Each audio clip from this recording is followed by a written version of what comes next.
자, 294페이지죠. 섹션 5. 업무 연속성 관리입니다. 여기도 이제 업무 연속성 관리는 어떤 사고가 있을 때 얼마만큼 빨리 복구를 한다든가 또는 계속 연속성으로 업무를 유지할 것인가를 하기 때문에 이것도 중요합니다. 자, 보면 업무 연속성 관리 체계, 그리고 업무 연속성 관리 과정, 그 다음 프레임워크가 나옵니다. 업무 연속성 관리의 정의, 이것도 좀 알아두셔야 돼요. 자, BCM이라고 그러죠. 자, 업무 연속성 계획의 계획, 그리고 수립, 시험 및 보수 등을 포함하는 관리 행위를 의미한다. 이것을 우리가 업무 연속성 관리라고 합니다. 주요 통제 목표는 목표 복구 시간과 목표 복구 대상이며, 자, 목표 복구 시간과 목표 복구 대상이며 전사적인 차원에서 이루어지는 관리 활동이다. 전사적이다. 업무 연속성 관리 볼까요? 원칙이죠. 자, 지각할까요?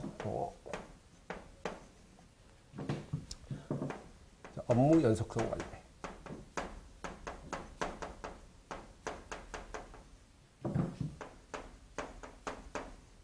업무 연속성 관리. 그래서 주요 통제 목표가 뭐냐? 이거 연속성 목표 여기다 오죠. 목표가 뭐냐? 목표 복구 시간과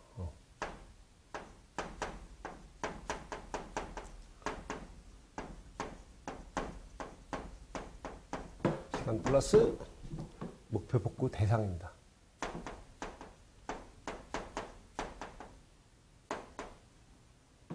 복구 대상.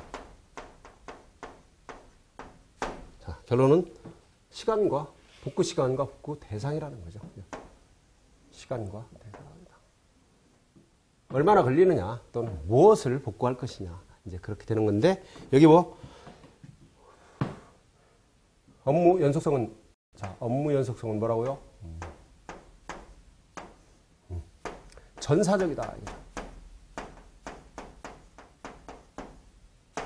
전사적 차원에서 실행이 돼야 된다. 전사적이라는 건 뭐예요? 모든 회사 직원이나 임직원을 우리가 전사적이라고 하는 거죠. 기억을 하십시오. 그 다음 방금 두 번째 업무 연속성 관리 단계, 시작 단계. 업무 연속성 관리에 대한 정책을 수립하는 단계다. 자, 정책을 수립하는 단계, 시작 단계. 그 다음 전략 수립 단계. 제가 업무에 미치는 잠재적인 영향 및 위험을 평가하고 위험 감소 및 업무 프로세스를 복구를 위한 여러 옵션을 파악하고 평가하여 업무 연속성 관리를 위한 비용 효과적인 전략을 수립하는 프로세스. 이것이 전략 수립 단계입니다. 그 다음 구현 단계. 업무가 연속적으로 운영되기 위한 프로그램을 수행하는 단계이다. 그 다음에 운영 관리 단계. 수립된 업무 연속성 전략, 계획 및 절차를 계속적으로 테스트, 검토 및 유지 보수하며 이에 대한 적절한 교육 및 훈련 프로그램을 운영하는 프로세스로 구성이 된다. 그래서 시작 단계, 전략 수립 단계, 구현 단계, 운영 관리 단계. 이렇게 단계도 한번 여러분들이 기억하려고 노력을 하십시오. 그 다음 큰 두 번째, 업무 연속성 계획 수립, 응급 조치, 그리고 백업 계획, 정상, 복구. 자, 방금 1번. 업무 연속성 계획의 정의. 각종 재난 시 재난이 발생을 대비하기 위하여 핵심 시스템의 가용성과 신뢰 회복을 하고 사업의 연속성을 유지하기 위한 일련의 업무 연속성 계획과 절차를 우리가 업무 연속성 계획이라고 하는 겁니다. 데이터의 복구나 신뢰를 유지하며 나아가 기업의 전체적인 신뢰성 유지와 가치를 극대화하는 방법과 절차를 또한 업무 연속성 계획이라고 한다. 두 번째, 업무 연속성 계획의 접근 5단계 방법론. 이거 좀 여러분들 기억하셔야 됩니다.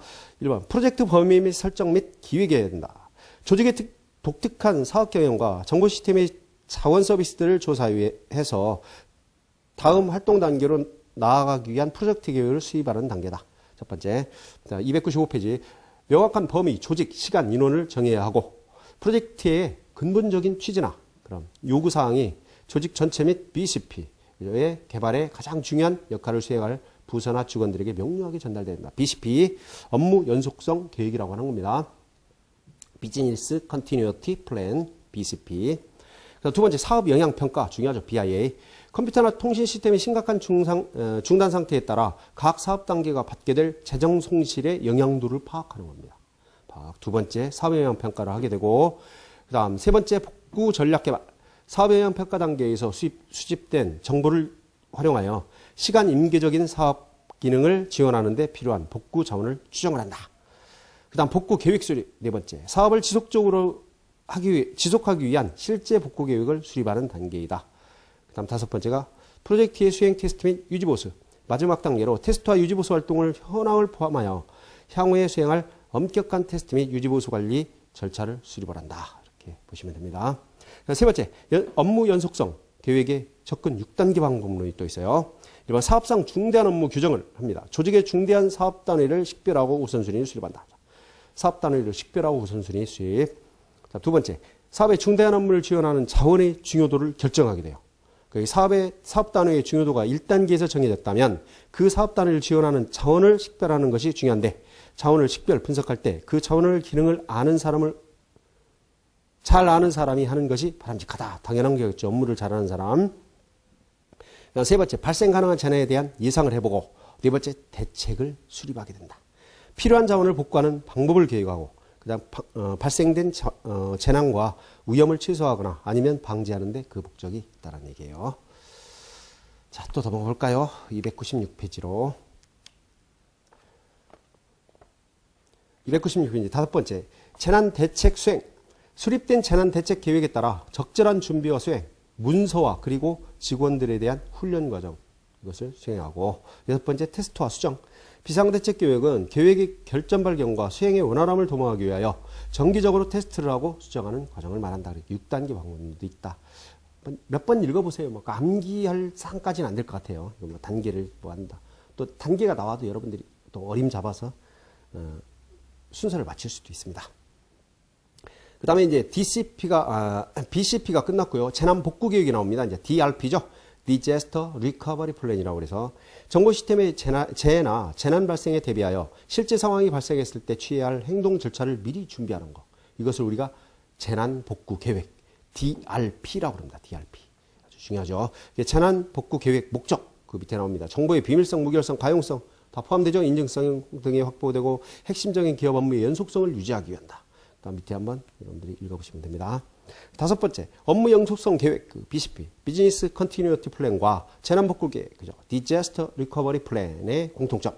일부 예방적 기능이 있다는 얘기죠. 교정 통제도 있고. 위험 수용, 가용성 유지, 전혀 위험을 대상으로 함, 대외비로 관리해야 돼. 당연한 거예요. 대외비로 관리해야 되겠죠. 재난 복구 그런 것들은. 읽어보시면 될 거고. 자, 여섯 번째, 재난 복구 서비스의 종류. 이게 시험에 나왔었죠. 나올 거라고 예상을 했죠. 했는데 나왔습니다. 이거 다시 나올 수 있으니까 설명을 하고 나왔어요. 5가지를 쓰고 예를 들어 설명을 하라고.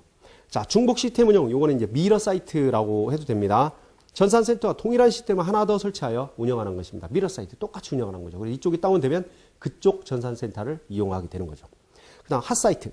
재난 발생으로 영향을 받은 업무 기능을 즉시 복구할 수 있도록 전산센터 및 동일한 모든 설비와 자원을 보유하고 있는 거의 안전한 시설로서 수시간 안에 가동이 이루어질 수 있는, 이걸 우리가 핫사이트라고 해요. 재난복구 서비스 종류 볼까요?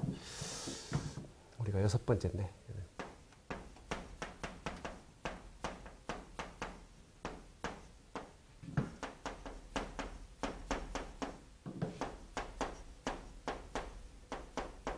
첫 번째가 미러 사이트가 있어요. 미러 사이트. 2차에서 나왔죠? 2차에서 설명하라고 나왔었습니다. 뭐 1차에서 충분히 나오고요. 이제 두 번째가 뭐냐면 핫사이트예요. 핫사이트.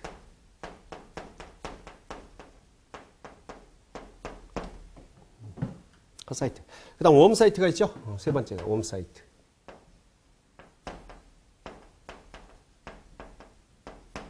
자, 웜사이트로 부분적으로 설비를 가지고 있는 백업 사이트로서 대개 디스크 드라이브, 테이프 드라이버와 같이 가격이 저렴한 선택적인 주변 기기를 가지고 있으나 주 컴퓨터는 가지고 있지 않다. 핫사이트는 주 컴퓨터를 가지고 있는 거죠.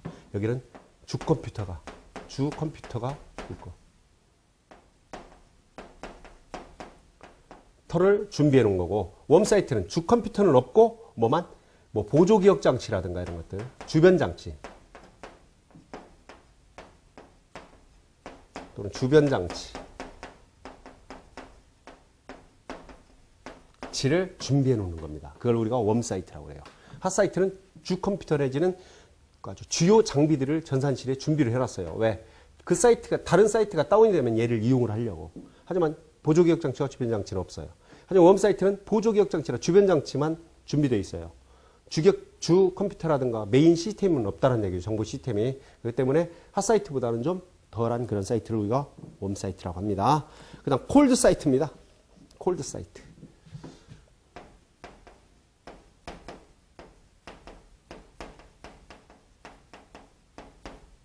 콜드 사이트. 재난 발생 시 새로운 컴퓨터를 설치할 수 있는 컴퓨터실을 미리 준비해 둔 것으로 별다른 장비는 가지고 있지 않다. 뭐만 준비했어요?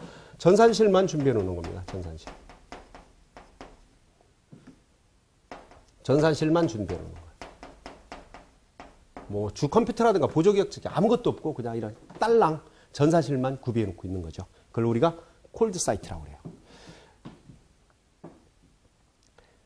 그 다음 상호 백업 협정이라고 그래서 이제 상호 협정 서비스라고도 합니다. 얘를 5번째로 한번 두겠습니다. 상호 협정 서비스. 상호 협정. 상호 협정이라는 것은 우리가 장비를 구매해 놓고 이렇게 뭐 핫사이트라든가 미러 사이트라든가 이건 똑같이 동일 사이트를 구축해 놓은 겁니다. 하나 사이트가 다운이 되면 바로 완벽하게 똑같이 준비가 돼 있으니까 바로 수시간 내에 운영할 수 있도록 바로 뭐 즉시죠. 이건 즉시 거의 즉시 운영할 수 있는 이런 형태가 미러 사이트가 되는 거고 상호협정이라는 건 서로 비슷한 시스템을 가지고 있는 회사끼리 재난 발생 시 서로 백업해주기로 도와주기로 협정만 체결한 거죠. 그러니까 A 회사가 어떤 재난이 생기면 B 회사가 동일한 서비스를 하고 있다면 그 회사 시스템을 뭐 빌려온다든가 또는 같이 사용할 수 있도록 이렇게 협정을 맺는 업무상의 협정이에요. 그죠?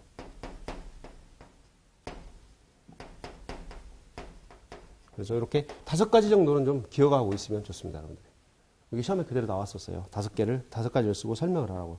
그 다음 백업 서비스는 일부의 응용 서비스는 통신 라인을 이용하여 그 응용 서비스를 제공하는 기관에서 업무 처리를 대행받을 수가 있고, 뭐 수작업은 뭐 수작업 처리하는 거고, 일단은 이 5개, 미러 사이트, 핫사이트, 웜 사이트, 콜드 사이트, 그리고 상호 협정 서비스는 꼭 좀 재난복구 서비스 종류로 여러분들이 기억을 해 주시기 바랍니다. 당연히 필기에서 나올 수도 있어요. 1차에서. 2차에서 설명을 하고 나왔습니다. 그 다음에 297페이지 업무 영향평가가 나오죠. 이거 좀 여러분들이 알아두시고. 업무 영향 분석. 조직을 계속 운영하기 위해서는 잠재적인 재해를 인지하고 주요 기능의 중지를 최소화시킬 수 있는 계획의 개발 및 운영을 성공적으로 복구시킬 수 있어야 된다. 업무 복구 계획의 주요 목적은 운영의 전부 혹은 일부 그리고 컴퓨터 서비스가 작동하지 않을 때 조직을 보호하는 것이다. 조직의 모든 기능적 분야에 대해서 다양한 재해 위협과 관련된 잠재적인 위험과 영향이 분석돼야 한다는 거. 그 다음 업무 영향 분석의 목적. 핵심 업무를 파악하는 거죠. 그렇죠? 알고 있어야지 뭘 복구하는데 빠를 거 아닙니까? 그 다음 핵심 업무의 정지로 인해서 조직에 발생되는 잠재적 손해 혹은 손실을 파악하는 거죠. 핵심 업무 파악하고 어떤 문제가 생겼을 때 손실을 파악하게 되는 거죠. 세 번째 업무 영향 분석 시 고려사항. 뭐 수입상실, 추가적인 비용 부담, 신용상실 등과 같은 형태의 손실 이런 것들을 고려해야 되고 사건 발생 이후 시간이 경과함에 따라서 손해 혹은 손실이 검증되는 정도 이런 것들도 업무가 최소한 수준으로 계속 운영되는 데 필요한 최소한의 직원, 시설, 서비스 뭐가 뭔지를 좀 또 알아야 되고 최소한의 운영에 필요한 직원, 시설, 서비스를 복구하는 데 소요되는 시간 그 전체 업무를 운영하는 데 필요한 직원, 시설, 서비스를 충분히 복구하는 데 소요되는 시간 이런 것들이 고려사항이 된다. 업무 영향 분석의 구성 요소. 업무 프로세스의 식별 뭐 있는데 한 번씩 읽어보시면 되고요. 그다음 업무 프로세스의 식별입니다. 공통 목표를 추구하는 특정 조직에서의 업무 활동의 집합을 우리가 업무 프로세서라고 합니다. 비즈니스 프로세서, BP라고 그래요. BP. 단일 업무 기능 혹은 여러 업무 기능에 의해서 처리되고 정보기술, 인력 자원, 사무 서비스 등과 같은 여러 업무 지원 기능에 의존을 하게 된다. 이렇게 나와 있습니다. 한번 보십시오. 계속 읽어가면서 하니까 좀 지루한가요? 근데 여러분들이 이걸 읽고 공부해야 될 부분이 많고요. 설명할 부분은 이렇게 간단하기만 하면 설명합니다. 그러니까 같이 한번 읽는다 생각하고 여러분들이 이 5과목은 특히나 스스로 키포인트에서 알려드린 거를 주로 하고 나머지 읽어가면서 공부를 하시면 됩니다. 그 다음 298페이지에 이제 업무 프로세스를 파악하는 데 필요한 자료 이런 것들이 있는데 한 번 정도만 읽어보세요. 그렇게 중요한 것들은 아닙니다. 그 다음 6번째, 영향 시나리오의 정의. 자, 잠재적인 업무 영향은 각 프로세스의 영향 시나리오에서 측정이 가능하다. 시나리오를 어떤 복구 시나리오라든가 이런 걸 해놓고 그대로 한번 실행해 보는 것들이죠. 영향 분석은 중요한 업무 프로세스에 관한 시나리오에 의한 위험 비용을 결정하는 방법으로서 업무 혹은 서비스 중단의 영향을 파악하는 것이다. 그 밑에 뭐 15분이야 뭐 이렇게 나오는데 한 번씩만 여러분들 읽어보시고요. 그 다음 7번째, 잠재 업무 영향에 대한 측정. 업무 영향 시나리오를 파악한 후에 업무 프로세스를 책임지는 관리자들과의 인터뷰에서 업무 영향을 측정을 한다. 각 업무 프로세스에 대한 잠재적 업무 영향은 각 영향 시나리오와 시간 간격별로 측정을 하고 업무 영향의 영역에는 재무적 영역과 비재무적 혹은 운영적 영역이 있다라는 거. 그리고 재무적 영향은 화폐 가치로 측정할 수 있다. 비재무적 영향은 화폐 가치로 측정할 수가 없다. 그렇죠. 재무니까 그렇게 되겠죠. 이제 여기에서 좀 여러분들이 기억하고자 할 거는 이 잠재적 업무 영향에 대한 측정이 뭐 책임지는 관리자들과의 뭐로 한다고 했어요? 인터뷰로 한다는 것 좀 기억을 해 두시고요. 299페이지. 큰 세 번째, 이제 업무 연속성 계획의 시험 및 유지보수 변경 이렇게 했어요. 변경 관리. 업무 연속성 계획의 시험. 초기 시험은 전반적인 업무 연속성 관리 프로세스의 중요한 부분이며 선택한 전략, 재복구 대책, 업무 복구 계획 그리고 절차가 실제 상황에서 유용하다는 것을 보장하는 유일한 방법이다. 초기 시험은 전략적인 효과를 구현했다는 것을 체크하기 위해 그리고 계획이 공식적으로 발표되기 전에 필요한 수정을 허용하기 위한 구현 단계의 마지막 활동이라는 거. 그다음 초기 시험에 있어서 시험 유형의 그 적절한 혼합을 통한 지속적인 시험 프로그램을 구축해야 되고 전체 시험은 업무 중단과 그와 관련된 위험으로 인하여 거의 선택되지 않을 것이다. 일반적인 시험 프로그램은 기술 부분과 업무 부분의 모든 시험으로 구성될 가능성이 높다. 구조적 검토회는 그리고 시험뿐만 아니라 팀 구성원의 재복구에 대한 인식을 높이는 이중적인 효과도 있다. 그 시험 빈도는 얼마나 빠른 조직 그리고 채택된 복구 전략, 목표가 변화하는가에 달려있다. 가장 중요한 업무 프로세스를 위한 재복구 대책은 적어도 1년에 한 번 정도는 시험할 필요성이 있다. 1년에 한 번 정도. 그 다음 시험 자체가 업무에 중요한 방해 요인이 되지 않는다는 것을 보장하기 위해 신중하게 시험 계획을 작성하죠. 그렇죠. 뭐 시험하고 복구 무슨 시나리오를 수행하는데 업무에 지장을 초래해서는 안 되죠. 어차피 연습 훈련인데 그죠. 시험의 진행 프로세스는 변경 요구사항을 파악하고 실행되는지 여부를 보장하기 위한 면밀한 감시 및 검토되어야 된다. 그리고 이제 시험 목표 개발 이런 것들이 나오는데 이런 것들이 여러분들이 한번 읽어보시기 바랍니다.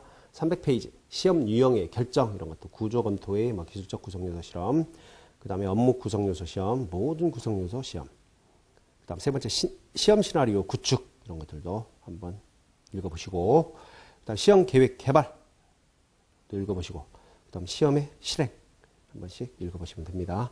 301페이지 시험 결과와 문서화 발표 모든 것이 뭐 문서화 시킨다라는 거 기억을 하시기 바랍니다. 그 다음에 이제 방과로 2번에 업무 연속성 계획의 유지관리입니다. 업무 연속성을 위한 효과적인 유지관리는 매우 중요하다. 업무 연속성 관리 생명주기로서 주기에서 유지관리 단계에 도달하면 대부분의 조직은 이미 전 단계를 거치면서 많은 시간과 재정적 자원을 투자한다 이거죠. 그죠? 전략적 구축과 구현을 통해서 업무 연속성 관리에 대한 이해와 경각심이 되었고 복구 대책을 구현하기 위한 많은 투자가 진행이 됐다는 거죠. 이미. 모든 조직이 지속적으로 변화하므로 이에 대한 적절한 관리 구조 및 프로세스 등을 통한 대응이 미흡할 경우 재복구 전략과 계획은 곧 쓸모없는 것이 될 것 있다. 그러니까 찬찬하게 잘 준비해야 된다는 것입니다. 그래서 시험 그리고 교육과 경각심 제고 이런 것들 있죠. 그 다음에 훈련 검토와 변경 통제 한 번씩 여러분들이 읽어보시기 바랍니다. 그 다음 302페이지 5번 변경관리 프로세서 변경 전략 결정 그 다음 변경 요구사항 파악 한 번씩 읽어보세요. 그 다음에 303페이지에 변경 실행 그 다음 밑에 계획과 절차 배포 이런 것들도 한 번씩만 여러분들이 읽어보시면 됩니다. 그 다음 보증 자 6번째 보증을 한번 보세요. 업무 연속성 관리 생명주기의 마지막 단계는 업무 연속성 관리 결과물에 대한 품질에 대한 상위 경영층이 만족하는지에 대한 보증과 운영관리 프로세스에도 만족스럽게 적용하고 있는지 여부에 대한 보증의 획득이 포함이 돼야 된다. 이 보증. 그 다음 업무 연속성 관리 결과물은 경영층의 검토를 통해 승인을 얻어야 된다. 대책에는 뭐든 경영층의 승인을 얻어야 된다는 거죠. 그래서 경영층의 그 마인드가 중요하다고 했습니다. 만약 승인을 받았다면 차기 재검토 일자를 내포하고 있는 인증서를 발급하여 결과물을 작성자에게 전달할 수가 있게 된다는 얘기입니다. 자, 여기까지가 업무 연속성 관리, 그죠? 업무 연속성 관리, BCP, 그리고 재난복구계획, DRP에 대한 내용이었습니다. 물론 읽어보시라고 한 부분도 있고 스킵한 것들이 상당히 많습니다. 하지만 여러분들 꼭 한두 번, 최소한 2회독 정도는 읽어보셔야 됩니다. 왜냐하면 시험에 많이 나오니까요. 그렇다고 딱히 이렇게 판서에서 설명드릴 부분이 없었기 때문에 한번 같이 읽어보고 읽어보시라고 키포인트만 잡아드린 거니까 여러분들이 그 점을 꼭 알고 최소한 2회독은 하셔야 됩니다. 자, 그러면 좀 시간이 됐으니까 잠시 쉬었다가 또 진행하도록 하겠습니다.